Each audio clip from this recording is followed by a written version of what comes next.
Bihar police 30 जुलाई 2025 के लिए आज एक क्वेश्चन पेपर डिस्कस करने वाले हैं जो आपके एग्जाम पैटर्न पर है। तो जिसका भी 30 तारीख को एग्जाम होने वाला है या 3 तारीख को होने वाला है। पूरा आपसे प्रैक्टिस सेट को कंप्लीट कीजिएगा। देखिए जो 27 तारीख को पेपर हुआ है ना, थोड़ा सा आप सभी का कुछ कुछ डिस्ट्रिक्ट में ज्यादा कठिन क्वेश्चन पूछा गया था। जैसे पटना में देखिएगा जो एग्जाम हुआ है थोड़ा सा वहां पर डिफिकल्ट क्वेश्चन था। अगर वही बक्सर की बात किया जाए तो मॉडरेट क्वेश्चन वहां पर पूछा गया था। तो उसी हिसाब का जो है कि आज आपको हम प्रैक्टिस सेट प्रोवाइड कर रहे हैं। कुछ क्वेश्चन अल्टर भी पूछा गया है, ठीक है। तो आपसे आज की सेट को पूरा कंप्लीट कीजिएगा जिसका भी 30 तारीख को या 3 तारीख को एग्जाम होने वाला है। तो चलिए शुरू करते हैं। चलिए शुरू करते हैं। आज का पहला क्वेश्चन है कि भारत की महानवादी के बारे में निम्नलिखित में से कौन सा कथन सही नहीं है। देखिए इसी प्रकार का प्रश्न आपके पेपर में पूछा जा रहा है। पहला ऑप्शन है कि उसे केवल भारत के उच्चतम न्यायालय में सुनवाई का अधिकार है। उसके बाद दूसरा है कि वह उच्चतम न्यायालय का न्यायाधीश नियुक्त होने के लिए आहर्तित होगा। उसके बाद तीसरा है कि वह भारत सरकार के सभी विधि संबंधित विषय में सलाह दे सकते हैं। चौथा दिया हुआ है कि वह ऐसा प्रासर्मिक प्राप्ति करेगा जो राष्ट्रपति अवधारित करेगा।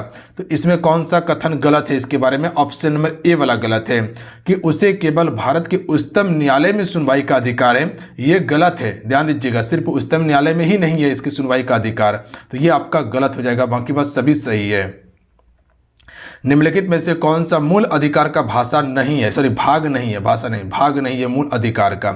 मूल अधिकार संविधान के भाग 3 अनुच्छेद 12 से लेकर 35 तक में है, जो यूएसए यानी कि संयुक्त राज्य अमेरिका संविधान से लिया गया है। तो शिक्षा का अधिकार मूल अधिकार है। अस्पृश्यता का विरोध जो 17 का आता है, छुआछूत नहीं कर सकते हैं। अल्पसंख्यकों द्वारा शैक्षिक संस्थान स्थापित करने का अधिकार, ये भी आपका मूल अधिकार है। जबकि पर्यावरण संरक्षण ये मूल अधिकार नहीं, ये मौलिक कर्तव्य है आपका। अगला है कि भारत में पहली बार महिलाओं को वोट देने का अधिकार किस अधिनियम में प्रदान किया गया था। राइट आंसर होगा ऑप्शन में भी भारत शासन अधिनियम 1919 में, याद रखिएगा आप सभी। और इसी समय कह सकते हैं कि प्रांत में द्वैत शासन शुरू किया गया था और 1935 में केंद्र में द्वैत शासन शुरू हुआ था। प्रांत का द्वैत शासन समाप्त कर दिया गया और केंद्र में शुरू हुआ था। चलिए अगला है कि भारतीय संविधान में गणतंत्रात्मक एवं प्रस्तावना में स्वतंत्रता, समता और बंधुत्व किस देश से लिया गया है। तो ये देखिए आपका कहाँ से लिया गया है, फ्रांस के संविधान से या फ्रांस देश से लिया गया है। दक्षिण अफ्रीका से संविधान संशोधन की प्रक्रिया लिया गया है। निम्न में से कौन सा व्यक्ति 1946 में गठित अंतरिम मंत्रिमंडल का सदस्य नहीं था। देखिए फ्रेंड, जो भी जुड़े हुए हैं सभी सेशन को लाइक जरूर कीजिएगा। आपके लिए काफ़ी ज़्यादा एफर्ट लगा के मेहनत करते हैं, तो लाइक करके शेयर जरूर कीजिए। बस इतना ही हम आप सभी से चाहते हैं। और हम चाहते हैं कि किसी भी तरह से अब की बार बिहार पुलिस में आप सभी का सिलेक्शन हो जाए, चाहे जैसे भी हो। तो सभी क्या कीजिएगा, एक बार दिल से लाइक कर दीजिएगा और बताइएगा किस किस का सपना है बिहार पुलिस में जाने का। तो यहाँ हो जाएगा आपका डॉक्टर एस राधाकृष्णन, ये आपका 1946 के गठित अंतरिम मंडल का सदस्य नहीं था। जबकि सी राजगोपालाचारी, डॉक्टर राजेंद्र प्रसाद, जगजीवन राम था। देखिए थोड़ा सा फास्ट करवा रहे हैं क्योंकि समय बहुत कम है, तो समय को देखते हुए ये चीजें हमको करना है। कौन सी सही सुमेलित है। संघ राज्य क्षेत्रों का प्रशासन अनुच्छेद 239 बिल्कुल सही है। राष्ट्रपति को किसी विधेयक पर अनुमति देने का अधिकार अनुच्छेद 111 बिल्कुल सही है। राष्ट्रपति अध्यादेश जारी करता है अनुच्छेद 123 के तहत। संसद के सत्र, सत्रावसान और विघटन अनुच्छेद 85 में चर्चा है, ये भी बिल्कुल सही है। तो यानी कि सभी कथन इसका सत्य है, तो option number D right answer होगा। चलिए अगला क्वेश्चन है कि संविधान के अनुसूची 6 में किस राज्य में लागू नहीं है। देखिए संविधान का अनुसूची 6 जो है इसमें असम, त्रिपुरा और उसके बाद कह सकते हैं मेघालय को जो है विशेष दर्जा दिया गया है और अनुसूची 6 के अंतर्गत रखा गया, जबकि सिक्किम और मणिपुर नहीं होगा। तो ऑप्शन नंबर क्या हो जाएगा, 3 और 4 डी करेक्ट आंसर होगा। अगला है कि निम्नलिखित में से कौन एक भारत के संविधान का संघीय लक्षण है। देखिए भारत का संविधान का संघीय लक्षण क्या है, लिखित संविधान है, कठोर संविधान है, यहाँ पे न्यायपालिका का सर्वोच्चता है, बिल्कुल न्यायपालिका का अलग काम है, उसमें कार्यपालिका का कोई हस्तक्षेप नहीं है, न्यायपालिका स्वतंत्र है अपना काम के लिए। केंद्र और राज्य के मध्य शक्तियों का वितरण है, बिल्कुल केंद्र सरकार का अलग शक्ति है, राज्य सरकार का अलग शक्ति है। मान लीजिए कि राज्य में पुलिस है तो पुलिस से केंद्र सरकार को कोई मतलब नहीं है, और केंद्र में सेना है तो राज्य सरकार को कोई मतलब नहीं है सेना से, तो सबका शक्ति अलग अलग है। निम्नलिखित में से किस राज्य की विधानसभा की सीटों की संख्या सर्वाधिक है। देखिए इसमें बताना है आपको विधानसभा सीटों की संख्या सबसे अधिक किसका है, तो उत्तराखंड का हो जाएगा यहाँ 70 सीट है। हिमाचल प्रदेश में आपका 68 सीट है हिमाचल प्रदेश में। अरुणाचल प्रदेश में यहाँ 60 सीट है, 60 सीट है आपका अरुणाचल प्रदेश में। और मिजोरम में 40 सीट है। ठीक है, मिजोरम में कितना है, 40 सीट है। हालांकि सबसे ज़्यादा विधानसभा में सीट कहाँ हो जाएगा, उत्तर प्रदेश में होगा। राज्य में मुख्यमंत्री सहित मंत्रिपरिषद में मंत्रियों की न्यूनतम संख्या क्या हो सकती है, तो मंत्रिपरिषद सहित मुख्यमंत्री की न्यूनतम संख्या क्या हो सकता है, तो कुल 12। याद रखिएगा, ऑप्शन में बी राइट आंसर होगा। और इसका चर्चा अनुच्छेद 164 के क्लाउड ए में चर्चा या 1 में चर्चा किया गया है। अगला है कि संयुक्त राष्ट्र की आधिकारिक भाषा की संख्या कितना है, जिसमें संयुक्त राष्ट्र में काम किया जा सकता है। अरबी, अंग्रेजी, चीनी, फ्रांसीसी, रूसी और स्पेनिश है, यानी कि कुल 6 है। क्या बताएं कि अंग्रेजी, अरबी, चीनी, फ्रांसीसी, रूसी, स्पेनिश। अंग्रेजी, अरबी, चीनी, फ्रांसीसी, रूसी, स्पेनिश, कुल 6 भाषा है। अगला है कि तुल्लाल या थूलाल किस राज्य का एक व्यंग्यात्मक नृत्य शैली है, तो देखिए ये आपका केरल राज्य का होगा। याद रखिएगा। मेगुती के जैन मंदिर ये वर्तमान में कहाँ पे है, तो ये आपका कर्नाटक में है, मेगुती जैन मंदिर। चलिए अगला क्वेश्चन है कि प्रथम ओलंपिक खेल का आयोजन किस देश में किया गया था, तो देखिए पहला ओलंपिक खेल का आयोजन हुआ था ग्रीक, याद रखिएगा आप सभी, जिसे ग्रीस कहते हैं या यूनान के नाम से जानते हैं। इसी की राजधानी एथेंस में शुरू हुआ था। और ये क्वेश्चन आपका पूछा गया है, तो याद रखना है आप सभी को। अच्छा, 2024 में ओलंपिक कहाँ हुआ है, आप सभी को पता है, पेरिस फ्रांस में हुआ है। याद रखना है, पेरिस फ्रांस में हुआ है। और अच्छा, 2020 में जो होने वाला था 2021 में आयोजित किया गया था। 2020 वाला कोरोना के कारण 1 साल आगे बढ़ाया गया था। ये कहाँ हुआ था, टोक्यो जापान में हुआ था। कहाँ, टोक्यो जापान में हुआ था। तो याद रखना है आप सभी को। चलिए अगला क्वेश्चन देख लीजिएगा कि the struggle for India's soul के लेखक कौन है, तो देखिए इस पुस्तक के लेखक हैं आपका शशि थरूर। याद रखिएगा, the struggle for India's soul के लेखक शशि थरूर हैं। चलिए अगला क्वेश्चन देखिए, प्रथम आंग्ल बर्मा युद्ध की शुरुआत भारत के किस गवर्नर जनरल के समय में हुआ था। देखिए ये आपका होता है, तो ये होता है लॉर्ड एम हस्टर के समय में होता है। याद रखना आप सभी को। देखिए प्रथम आंग्ल बर्मा युद्ध की बात किया जाए तो ये आपका 1824 से लेके या 1826 तक चलता है। और इसका शासनकाल कब से कब तक था, ये आपका 1823 से लेके 28 तक था आपका इसका समय पीरियड। अगला क्वेश्चन देखिए आप सभी, भारतीय ट्रेड यूनियन कांग्रेस के पहले अध्यक्ष कौन थे। देखिए भारतीय ट्रेड यूनियन की बात किया जाए तो इसकी स्थापना 1920 में किया जाता है। और इसके पहले अध्यक्ष थे लाला लाजपत राय। ऑप्शन में ए राइट आंसर होगा, गरम दल का नेता था। अगला है कि 1938 में भारतीय राष्ट्रीय कांग्रेस के अध्यक्ष निर्वाचित हुए थे। तो देखिए 1938 में भारतीय राष्ट्रीय कांग्रेस के जो अध्यक्ष बनाए गए थे सुभाष चंद्र बोस जी को बनाए गए थे। तो ऑप्शन में भी राइट आंसर होगा। अगला है, पाकिस्तान के लिए अलग राज्य आंदोलन का नेतृत्व किसने किया था, मोहम्मद अली जिन्ना ने। याद रखिएगा 1940 में। तो ऑप्शन नंबर क्या हो जाएगा, सी राइट आंसर होगा, मोहम्मद अली जिन्ना। सर्वोदय शब्द का प्रयोग सर्वप्रथम किसने किया था, तो देखिए सर्वोदय शब्द का प्रयोग सबसे पहले किया था महात्मा गांधी जी ने। किसने, महात्मा गांधी जी ने। चलिए आइए अगला क्वेश्चन है कि भारत में ब्रिटेन के सभी संवैधानिक प्रयोग में सबसे कम समय तक जो चला था वो कौन सा संवैधानिक प्रयोग चला था सबसे कम समय तक, 1816 का इंडियन काउंसिल एक्ट या 1892 का या 1909 का। तो 1909 वाला ये सबसे कम समय तक चला था, जिसे मैर्लो मिंटो सुधार रिफॉर्म के भी नाम से जानते हैं हम सभी। ठीक है, चलिए अगला क्वेश्चन देख लीजिएगा। यहाँ पे एक मिलान करने के लिए दिया गया, इनमें से कौन सा सुमेलित है, तो सुमेलित 2 और 3 जो है ये आपका बिल्कुल सही है। यानी कि कह सकते हैं कि यानी कि कह सकते हैं इसमें सुमेलित जो है आपका ऑप्शन नंबर सी वाला, यानी कि 2 और 3। 1790 से 92 में तृतीय आंग्ल मैसूर युद्ध हुआ था, ये सही है। और उसके बाद 1824 से 26 में प्रथम आंग्ल बर्मा युद्ध हुआ था, ये भी सही है, जो पहले अभी बताएं। बाकी बात ये सभी आपका गलत है। प्रथम आंग्ल मराठा युद्ध की बात किया जाए तो ये आपका 1775 में, याद रखिएगा 1775 से लेकर 82 तक आपको प्रथम आंग्ल मराठा युद्ध चलता है। अगर वहीं बात किया जाए द्वितीय आंग्ल सिख युद्ध के बारे में, तो द्वितीय आंग्ल सिख युद्ध आपका 1848 से लेके आपका 49 तक चलता है। तो याद रखना है आप सभी को। तो ऑप्शन नंबर क्या हो जाएगा, सी वाला। खेड़ा का युद्ध कब हुआ था, देखिए खेड़ा का युद्ध हुआ था 1707 में। अगर वहीं पाल खेड़ा का युद्ध पूछा जाए तो वो आपका 1728 में। पुस्तक शाहजहांनामा, पुस्तक शाहजहांनामा के लेखक कौन है, पुस्तक शाहजहांनामा के लेखक कौन है, तो देखिए इस पुस्तक के लेखक है इनायत खां, याद रखिएगा आपसे कौन, इनायत खां। अगला है किस मुगल शासक के दरबार में दो प्रसिद्ध संस्कृत कवि वंशीधर मिश्र और हरिनारायण मिश्र रहते थे? तो देखिए ये आपका शाहजहां के समय में ही रहते थे, वंशीधर मित्र और हरिनारायण मित्र। आइए अगला क्वेश्चन है कि निम्न में से कौन सा कवि सगुन संप्रदाय से संबंधित नहीं है? देखिए सगुन एक निर्गुण था, एक सगुन था, ठीक है, तो सगुन का नहीं होगा कबीर, कबीर निर्गुण का होगा, ठीक है, बात समझे। कवि निर्गुण का है, जबकि सूरदास, तुलसीदास, चैतन्य ये सभी सगुण संप्रदाय का है। देवल अंतर्राष्ट्रीय बंदरगाह ये किस रूप में प्रसिद्ध था? तो देखिए ये जो प्रसिद्ध था आपका सल्तनत काल में ये प्रसिद्ध था, देवल अंतर्राष्ट्रीय बंदरगाह। अगला है कि मोहम्मद बिन तुगलक को प्रिंस ऑफ मनी अर्श की संज्ञा किसने दी थी? तो देखिए ये संज्ञा जो दिया गया था एडवर्ड थॉमसन ने दिया था। किसने? एडवर्ड थॉमसन ने। ऑप्शन में सी राइट आंसर होगा। अगला क्वेश्चन देखिए, एक व्यक्ति एक संवेदनशील तराजू पर खड़ा है, यदि वह गहरी सांस अंदर लेता है तो तराजू की रीडिंग क्या होगी? राइट आंसर हो जाएगा रीडिंग पर कोई भी प्रभाव नहीं पड़ेगा सांस लेने और ना लेने से। अगला क्वेश्चन देखिए 32 नंबर है कि एक मकान में दो बल्ब एक दूसरे से अधिक चमकदार है, ठीक है, ज़्यादा रोशनी है, तो दो बल्ब में से किस बल्ब में अधिकतर अवरोध को प्रदर्शित करता है? तो इनमें से कौन सबसे अधिक अवरोध को प्रदर्शित करेगा?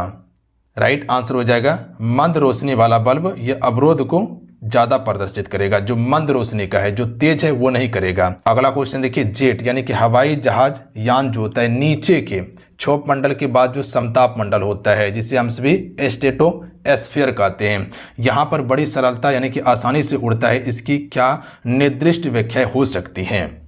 देखिए पहला कथन है कि नीचे के स्ट्रेटोस्फीयर में बादल या पानी का वाष्पन नहीं होती, बिल्कुल सही कथन है।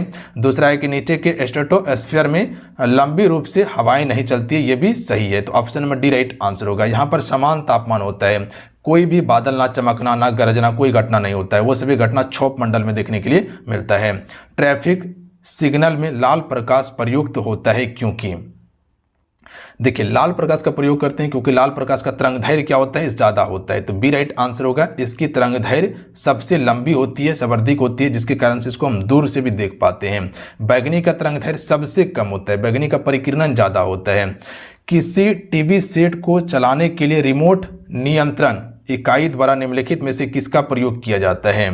तो इसका अवरक्त किरण का प्रयोग होता है। जो रिमोट जो आप सभी देखते हैं उसमें अवरक्त किरण होता है। बात समझे आप सभी। अगला क्वेश्चन देखिए 36 नंबर है कि निम्न कथनों पर तथा उससे निकाले गए निष्कर्ष पर विचार कीजिए कि कौन सा निष्कर्ष सही है। कथन है कि भरी हुई गाड़ी को चलाने में उसे चलायमान रखने के लिए आवश्यक ताकत से अपेक्षाकृत अधिक ताकत से धक्का देना पड़ता है। क्यों?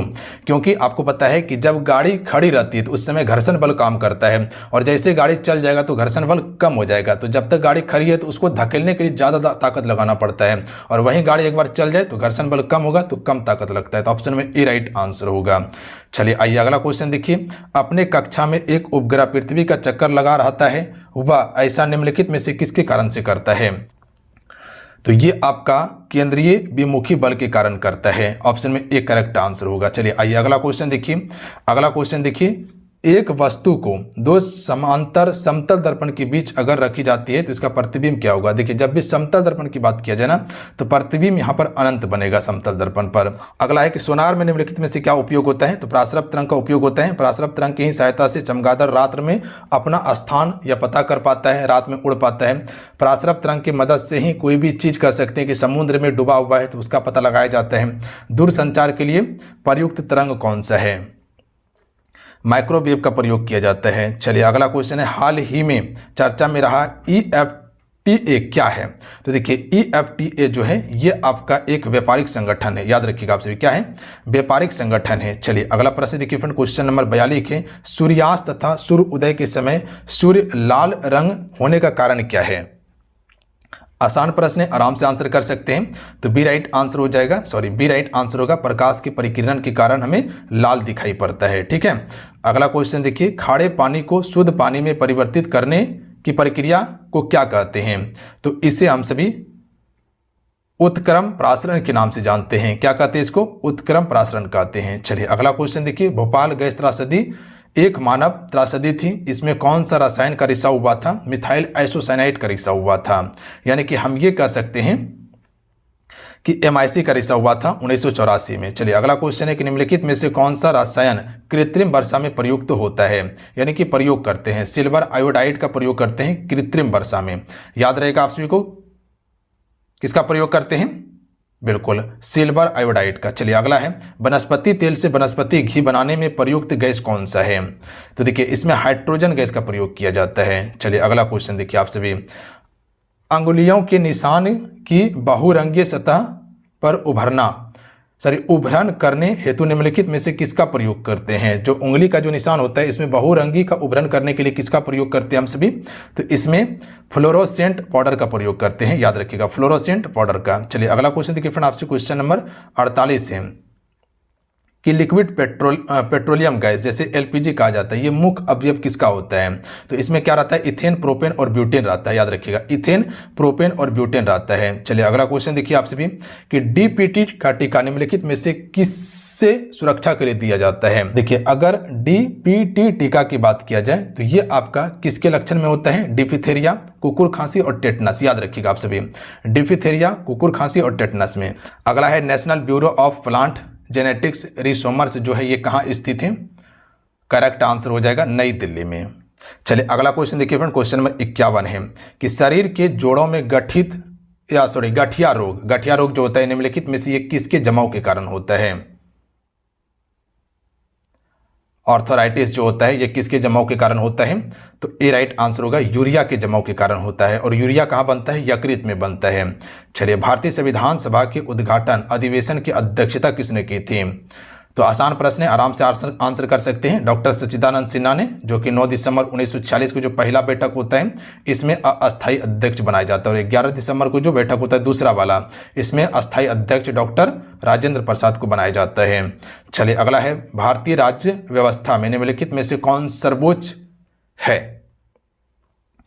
देखिए सबसे सर्वोच्च जो है भारतीय अर्थव्यवस्था में संविधान सबसे सर्वोच्च होता है, याद रखिएगा आप सभी, और सब चीज संविधान के अनुसार ही चलता है। सूचना का अधिकार अधिनियम कब पारित हुआ था? आसान प्रश्न है, 2005 में पारित हुआ था। एग्जैक्ट याद रखिएगा, डायरेक्ट प्रश्न पूछा जाएगा। निम्नलिखित में से कौन स्वतंत्र भारत की किस राज्य की सर्वप्रथम महिला राज्यपाल बनी थी? देखिए यहाँ राज्यपाल की बात किया गया है। चलिए क्वेश्चन 55 का आंसर कीजिएगा आप सभी। तो ये आपका सरोजिनी नायडू पहली महिला राज्यपाल बनी थी स्वतंत्र भारत का। अगला है, एक संघीय व्यवस्था और केंद्र में द्विशासन भारत में लागू किया गया था, किसके द्वारा? तो 1935 के अधिनियम के द्वारा किया गया था। संघीय व्यवस्था और केंद्र में द्विशासन, याद रखिएगा केंद्र की बात यहाँ पर किया गया है, तो 1935 के अधिनियम के तहत किया गया था। आइए अगला है कि एक राज्य को संघ में सम्मिलित करने अथवा नए राज्य की स्थापना करने की शक्ति निम्नलिखित में से किसे प्राप्त है? 57 का आंसर आप स्वीकार कर सकते हैं। तो ये संसद को है। देखिए संसद ही किसी राज्य का सीमा क्षेत्र बढ़ा सकता है, किसी राज्य को भारत में मिला सकता है या उसका नाम परिवर्तन कर सकता है, ये अधिकार संसद के पास है। अगला है, संसद के अस्थायी समिति के सदस्य को लोकसभा एवं राज्यसभा में किस अनुपात में लिया जाता है? तो ये आपका लिया जाता है, याद रखिएगा क्रमशः 2 और 1 के अनुपात में लिया जाता है। 2 लोकसभा तो 1 राज्यसभा से लिया जाता है। बात समझ गए आप सभी, 2 लोकसभा तो 1 राज्यसभा से। भारत के प्रधानमंत्री के विषय में निम्नलिखित कथनों पर विचार करने के कौन सा सही है? देखिए प्रधानमंत्री से क्वेश्चन पूछा गया था क्रम सजाने के लिए, तो इसको आपको याद रखना है। तो इनमें से सही पूछा गया है, तो ऑप्शन में सी वाला करेक्ट आंसर होगा। प्रधानमंत्री मंत्रिपरिषद का वास्तविक नेता होता है, ये बिल्कुल सही है, याद रखिएगा आप सभी। बात समझे आप सभी? बाकी बात ये सभी आपका गलत है, तो ऑप्शन पे ध्यान भी मत दीजिए। चलिए अगला है, निम्नलिखित विकल्पों में से कौन सा एक विकल्प क्रिया विशेषण का संबंध रखता है? देखिए यहाँ पर क्रिया विशेषण का जो उदाहरण हो जाएगा ऑप्शन नंबर डी, कि वह धीरे धीरे चलेगा। तो यहाँ चलना क्या है? चलना आपका क्रिया है। कैसे चलना है? धीरे धीरे। तो ये जो धीरे धीरे देख रहे हैं ये आपका विशेषता है, और चलना क्या है? क्रिया है। तो यहाँ पर क्या हो जाएगा? क्रिया विशेषण हो जाएगा। बात समझे आप सभी? अगला क्वेश्चन है कि लोकसभा के कितने सदस्य मंत्रिपरिषद के विरुद्ध जो है कि अविश्वास प्रस्ताव लाया जा सकता है? तो बता सकते हैं 50 सदस्य। याद रखिएगा लोकसभा से अगर 50 सदस्य सहमति दे देता है तो मंत्रिपरिषद के विरुद्ध में अविश्वास प्रस्ताव लाया जा सकता है। अगला है कि मना मित्र नामक व्हाट्सएप जो पहल है ये किसका है? तो राइट आंसर होगा आंध्र प्रदेश सरकार का है। चलिए अगला क्वेश्चन देखिए आप सभी, उच्च न्यायालय की सेवानिवृत्ति जज की पेंशन कहाँ से दी जाती है? तो यहाँ पर भत्ता की बात किया गया है, तो राइट आंसर हो जाएगा भारत की संचित निधि से। जितने भी है वो सारा संचित निधि से ही वेतन मिलता है जब रिटायर कर जाता है। जैसे राष्ट्रपति को मिलता है, भारत की संचित निधि से वेतन दिया जाता है। अगला क्वेश्चन है कि किस कानून के अंतर्गत यह विहित की गई कि भारत के उच्चतम न्यायालय की संपूर्ण कार्रवाई अंग्रेजी भाषा में होगी? तो सी राइट आंसर होगा भारतीय संविधान का अनुच्छेद 348 में विहित की गई थी। बात समझे आप सभी, याद रहेगा अनुच्छेद 348। चलिए आइए अगला क्वेश्चन देखिए, भारत की अर्थव्यवस्था किस प्रकार की है? देखिए समाजवादी और एक आपका पूंजीवादी होता है। तो अमेरिका का पूंजीवादी है, रूस का समाजवादी है और भारत का मिश्रित अर्थव्यवस्था है। यानी कि इसमें सरकार का भी हाथ है और इसमें प्राइवेट कंपनी का भी हाथ है। तो जैसे कह सकते कि जियो प्राइवेट कंपनी है और बीएसएनएल सरकारी कंपनी है, तो ठीक है। तो यहाँ पर सरकार का भी उतना ही है और प्राइवेट का भी उतना ही है। और पूंजीवादी में क्या होता है, उसमें सिर्फ प्राइवेट कंपनी का ही जलवा आता है। अगला है निम्नलिखित उत्पादों में से समानतः किसका भारत में निर्यात नहीं होता है? यहाँ पर निर्यात की बात किया गया, आयात की बात नहीं हुआ है। तो दालों का निर्यात नहीं होता है, याद रखिएगा आप सभी। भारत में इतना दाल खाया जाता है कि उसको बाहर से आयात करना पड़ जाता है। बात समझे आप सभी, बाहर से आयात करना पड़ता है, जबकि चावल, गेहूं, चीनी ये सभी निर्यात करता है भारत, जबकि दाल को दूसरे देश से मंगाना पड़ जाता है। चलिए अगला क्वेश्चन देखिए, यहाँ पर मिलान करना है। देखिए यहाँ पर गर्म जलकुंड दिया हुआ है और अवस्थिति दिया है जिला। देखिए सूरज कुंड जो है ये आपका कहाँ पे है? हजारीबाग में है सूरज कुंड, झारखंड का। उसके बाद है तेतुलिया गर्म जलप्रपात या गर्म कुंड। तेतुलिया जो है ये आपका कहाँ पे है? धनबाद में है तेतुलिया, याद रखिएगा आप सभी। और ताता पानी कहाँ पे है? तो ताता पानी वो जगह लातेहार में है, ताता पानी लातेहार में है। और दुआरी जो है ये आपका कहाँ पे है? चतरा में है। तो ये सभी झारखंड से संबंधित प्रश्न था। तो इसका ऑप्शन नंबर ए वाला करेक्ट आंसर होगा, याद रखिएगा आप सभी। चलिए अगला है किशन गंगा एक सहायक नदी है किसकी? राइट आंसर होगा झेलम की सहायक नदी है किशन गंगा। अगला है जारवा जनजाति के लोग कहाँ निवास करती हैं? देखिए जारवा जनजाति के लोग जो है अंडमान निकोबार में निवास करती है, कल भी बताए थे आपको। अगला है पंजाब के पूर्व महाराजा दिलीप सिंह के विषय में निम्नलिखित में से कौन सा कथन सत्य है? तो इसमें यहाँ पर सत्य कथन बताना है। तो ऑप्शन में बी राइट आंसर होगा कि 23 अक्टूबर 1893 को उनका निधन पेरिस में हुआ था। ये आपका कथन सही है। बाकी बात ये सभी कथन आपका गलत हो जाएगा कि उन्होंने कभी सिख धर्म को नहीं छोड़ा था, ये गलत है, छोड़ा था। चलिए वो कभी रूस नहीं गए थे वो रूस, ठीक है। उसके बाद अगला क्वेश्चन है निम्नलिखित में से यहाँ पर मिलान करना है। जैव मंडल और अवस्थिति दिया हुआ है। 71 का राइट आंसर क्या होगा? बी। मानस ये आपका मेघालय में है, गलत है। मानस असम में है। कहाँ पे है? मानस असम में है। जबकि आपका कंचनजंगा सिक्किम में है और अगस्ता मलाई केरल में है और नंदा देवी उत्तराखंड में है। तो ये सभी आपका बिल्कुल सही है, जबकि आपका मानस मेघालय में ही ये गलत है। अगला क्वेश्चन है कि राजस्थान का लगभग एकाधिकार है किस पर? करेक्ट आंसर होगा जस्ता में। जस्ता के लिए प्रसिद्ध है खेतड़ी राजस्थान का। PMA ड्राइव योजना के लिए कितना राशि आवंटित की गई है? तो ये लगभग आपका 10,900 करोड़। अगला है कि निम्नलिखित में से कौन सा एक भू आबद्ध देश नहीं है? यानी कि यहाँ पर कौन सा एक देश जो है ये भूमि से बंधा हुआ देश नहीं है? तो राइट आंसर हो जाएगा अजरबैजान, याद रखिएगा आप सभी। अजरबैजान ये आपका भू आबद्ध देश नहीं होगा, यानी कि लैंड लॉक देश नहीं है। जबकि कजाकिस्तान, उज्बेकिस्तान और किर्गिस्तान ये सभी लैंड लॉक देश हैं। अगला यानी कि कह सकते हैं कि स्थल से बंधा हुआ है, ये समुद्र तट को नहीं छूता। अगला है निम्नलिखित में से किस एक महाद्वीप में उसके संपूर्ण क्षेत्रफल में मैदानी भाग का प्रतिशत सर्वाधिक है? देखिए मैदानी भाग का प्रतिशत सबसे अधिक यूरोप में है, याद रखिएगा आप सभी। कहाँ पे है? यूरोप में है। जो कह सकते हैं रूस का जो आपसे पार्ट देखते हैं कितना बड़ा मैदानी क्षेत्र है उसका। निम्न भारतीय राज्य में से कौन रेशम वस्त्र का सबसे बड़ा उत्पादक है? रेशम वस्त्र का सबसे बड़ा उत्पादक आपका कर्नाटक राज्य हो जाएगा। चलिए अगला क्वेश्चन देख लीजिएगा। कुलपति को कौन सा राज्य अब कुल गुरु बनाएगा? कुलपति को कौन सा राज्य अब कुल गुरु बनाएगा? राजस्थान राज्य। Option number C right answer है। अगला है कि देश में प्रथम कृषि विश्वविद्यालय की स्थापना कब हुई थी? चलिए क्वेश्चन नंबर 78 का आंसर कीजिए आप सभी। तो फ्रेंड 1960 में। आइए अगला है कि संकर धान की खेती सर्वाधिक लोकप्रिय है कहाँ पे? संकर धान की खेती सबसे ज़्यादा लोकप्रिय कहाँ पे है? तो ये आपका चीन में है। हालांकि संकर धान की खेती अब भारत में भी किया जाता है, तो सबसे लोकप्रिय चीन में है। राष्ट्रीय कृषि विपणन संस्थान ये कहाँ पर स्थित है? तो ये आपका जयपुर में है, याद रखिएगा। कहाँ पे है? राष्ट्रीय कृषि विपणन संस्थान जयपुर में। अगला क्वेश्चन देखिए कि फरवरी 2025 में गुलबीर सिंह ने किस स्पर्धा में 17 साल पुराना राष्ट्रीय रिकॉर्ड तोड़ा है? राइट आंसर ऑप्शन में बी हो जाएगा, इंडोर 3000 मीटर में तोड़ा है। चलिए अगला क्वेश्चन देखिए, इसको आपसे बनाइएगा, आंसर बताते हैं। ऑप्शन में बी राइट आंसर होगा इसका। चलिए अगला क्वेश्चन देखिएगा, निम्न में से कौन सा शब्द हाथ का पर्यायवाची नहीं है? देखिए हाथ का पर्यायवाची से क्वेश्चन पूछा गया है, तो दंत जो है ये दांत होगा, हाथ का होगा नहीं। जबकि पानी हो जाएगा कर और बाहु, ये हाथ का पर्यायवाची है। उसके बाद अगला क्वेश्चन देखिए, आप सभी क्वेश्चन है कि ये भारत और जापान के बीच संयुक्त सैन्य अभ्यास का नाम क्या है? तो इसका राइट आंसर होगा धर्म गार्जियन संयुक्त सैन्य अभ्यास भारत और जापान के बीच होता है। अगला क्वेश्चन देखिए आप सभी कि निम्नलिखित में से कौन सी संख्या यहाँ पर दिया गया, एक संख्या दिया गया है, यहाँ खाली स्थान जो आपको दिया गया इसमें आपको भरना है। तो इसका आंसर बताते हैं, आपसे बना लीजिएगा। ऑप्शन में सी राइट आंसर होगा। उसके बाद यहाँ मैथमेटिक का है, इस सबको आप बना लीजिएगा, ठीक है। आंसर हम फटाफट आपको इसका लगा देते हैं। देखिए 87 वाला का ऑप्शन में बी हो जाएगा, ठीक है। बनाने का कोशिश कीजिएगा, सभी इंपॉर्टेंट सवाल हैं। 88 का डी हो जाएगा। उसके बाद देख लीजिएगा यहाँ पर एक कोडिंग डिकोडिंग का सवाल दिया गया है, उसके बाद इसको आप लगा लीजिएगा, डी राइट आंसर होगा। उसके बाद आगे देखिए 90 नंबर का भी डी राइट आंसर होगा। उसके बाद यहाँ पर देख लीजिएगा आप सभी, आगे है कि किस देश का भारत के साथ द्विपक्षीय व्यापार लगभग 70 अरब डॉलर 2024 में रहा है और भारत में अपना निवेश बढ़ाने का सहमति दिया है। तो ये देश आपका हो जाएगा रूस, याद रखिएगा आपसे, कौन सा देश? रूस देश हो जाएगा। अगला क्वेश्चन है कि फरवरी 2025 में यूक्रेन संघर्ष पर चर्चा करने के लिए अमेरिकी और रूसी अधिकारियों के बीच वार्ता कहाँ हुआ था? तो देखिए ये वार्ता जो किया गया था सऊदी अरब में हुआ था। कहाँ पे? सऊदी अरब में। 38वीं राष्ट्रीय खेल 2025 में पदक तालिका में कौन सा टीम शीर्ष पर रही थी? तो इसका राइट आंसर होगा सर्वसेज, याद रखिएगा। 38वीं राष्ट्रीय खेल में सर्वसेज हो जाएगा, सर्वसेज जो सेना का ये टीम है।